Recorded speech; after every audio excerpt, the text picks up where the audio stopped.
nada por el estilo, sino que son periódicos como El País, El Mundo, etcétera, que periódicos generalistas que tienen esa vocación de rigor. El sensacionalismo en los medios de comunicación a la hora de tratar Internet, aunque no hagáis esto que hago yo de poner en Google News Internet, pero yo es que tengo mucho tiempo libre, vosotros sí lo habéis visto, sin embargo, en el asunto de Marta del Castillo. Es decir, Marta del Castillo, el presunto, aunque confeso, asesino de Marta del Castillo, dijo en televisión, en su declaración, y la televisión así lo dijo, que tenía un perfil en Twenty, y eso fue primera plana. Es decir, la persona que dijo haber matado a Marta del Castillo resulta que tenía un perfil en Twenty. ¿Eso tendrá algo que ver?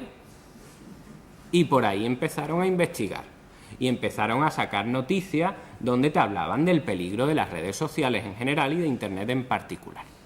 Te salían noticias como la siguiente: el 23 de febrero ABC tituló una noticia que dentro de este clima de terror por Twenty, etcétera, decía: el colegio clave para que los niños no caigan en la red. Ese mismo día, sur.es dijo: la mitad de los menores admite haberse sentido acosado por Internet. Y comenzaba la noticia del siguiente modo. Decía: el enemigo acecha en la propia casa, oculto tras la pantalla del ordenador. En El País, el 20 de diciembre de 2008, el subtítulo de una de las noticias era, el título es peor, el subtítulo era: los cibercriminales están ganando la guerra en Internet, donde campan a sus anchas. El titular, por si no había quedado claro con el subtítulo, era muy, muy alarmante, en serio. Ese era el titular.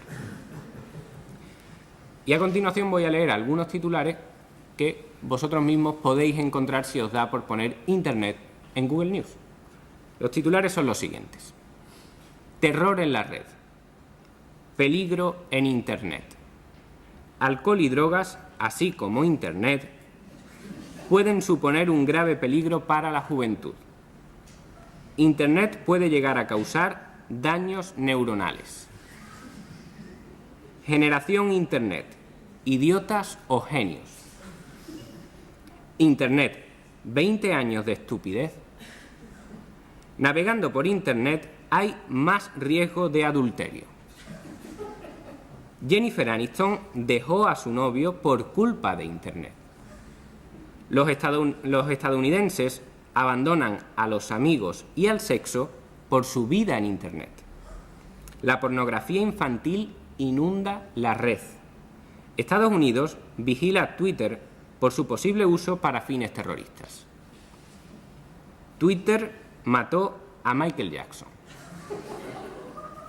Natalie Portman y George Clooney fueron asesinados en la red. Internet mató a muchos famosos en una sola semana. Internet te mata. La gripe porcina se propaga también por Internet. Un niño es asesinado por su Game Boy. El ciberhombre del saco. Internet no es inofensivo, chavales. El uso regular de Internet genera depresión y aislamiento. La xenofobia baila en Internet. Hitler en Internet. La crueldad de los internautas. Google abre cajas fuertes. Aprendió a matar gracias a Google. Su ordenador puede ser un zombi. Internet engorda. Y por último, mi hija se ha quedado embarazada, la culpa es de Internet. Normal que cuando se hable de redes peer-to-peer y de intercambio la cosa tienda por este camino. La siguiente de las fases, después de la fase de concienciación a jueces, policías y fiscales y también a los ciudadanos, la siguiente fase, aunque es en cierto modo simultánea, no necesariamente sucesiva, la siguiente fase lógicamente son las acciones legales.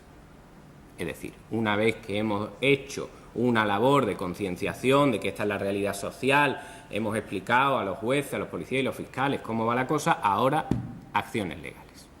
Y hacemos la prueba del 9. En las acciones legales, para que puedan entender bien cuál ha sido la panorámica en España, hay que distinguir 3 grupos en el intercambio de archivos en redes peer-to-peer, para que sepan diferenciar muy bien cuáles son las acciones para cada uno de ellos. Hay 3 grupos esenciales en el intercambio de archivos en peer-to-peer y todos ellos han sido atacados legalmente en diferentes vías, tanto penal como civil, en ocasiones en ambas. El primer grupo es la empresa, que es una empresa de tecnología que desarrolla la propia herramienta, es decir, el creador de la herramienta que sirve para el intercambio de archivos entre particulares. Ese es el primer grupo. Son empresas que no ofrecen ningún servicio de intermediación, sino que lo que ofrecen es el propio cacharro. Igual que Sony cuando te vende el Walkman. Es decir, yo te vendo a ti un aparato o te lo doy para que te lo descargues gratis. La empresa de desarrollo tecnológico. Segundo grupo. Aquí ya los intermediarios. Son las páginas que sin alojar contenido alguno enlazan a los archivos que los usuarios particulares se intercambian utilizando estas tecnologías creadas por el grupo anterior.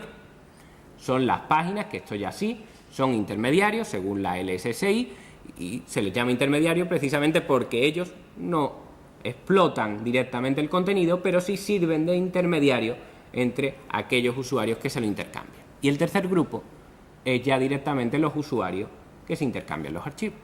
Esos son los 3 grupos. A los 3 se les ha atacado en diferentes vías. Nosotros vamos a analizarlo en el orden inverso. Vamos a empezar analizando qué ha ocurrido con las acciones legales contra el grupo 3, los usuarios, después contra el grupo 2, los intermediarios, las páginas de enlace, y luego contra el grupo 1, el creador de la herramienta. Respecto del grupo 3, para que puedan entender qué es lo que ha sucedido con este grupo, seguramente habéis visto esos spots apoyados por el Ministerio de Cultura, donde dicen que descargar música es como robar un coche. Te aparece un tipo que rompe la luna de un coche y lo roba, y eso es equivalente a descargar. Por lo tanto, están diciendo que descargar es una actividad delictiva. Pues bien, respecto de esta cuestión, para que se pueda entender jurídicamente, vamos a analizar muy brevemente cuáles son los requisitos que exige el Código Penal para que la actividad de los usuarios sea delictiva, para que exista un delito contra la propiedad intelectual. El Código Penal dice que se necesitan 2 requisitos fundamentales.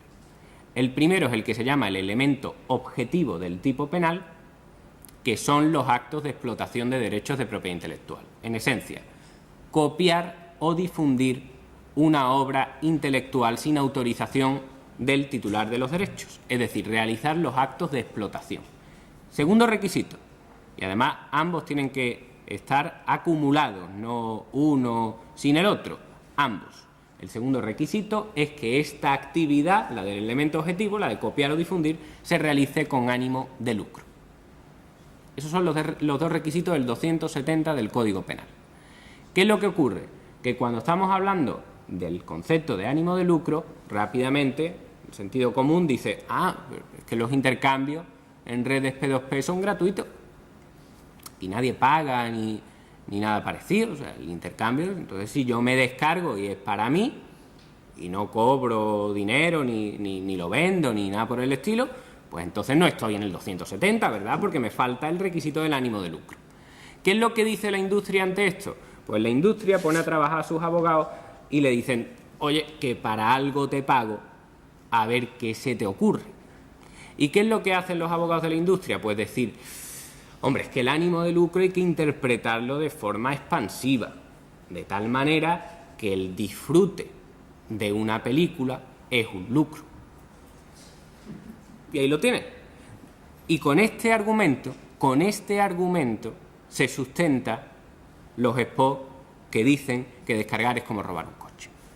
El argumento se dice además literalmente. Es decir, el presidente de la Federación Antipiratería asegura que ver una película es lucrarse. Ver una película es lucrarse. Tú te da el día tonto y te pasas toda la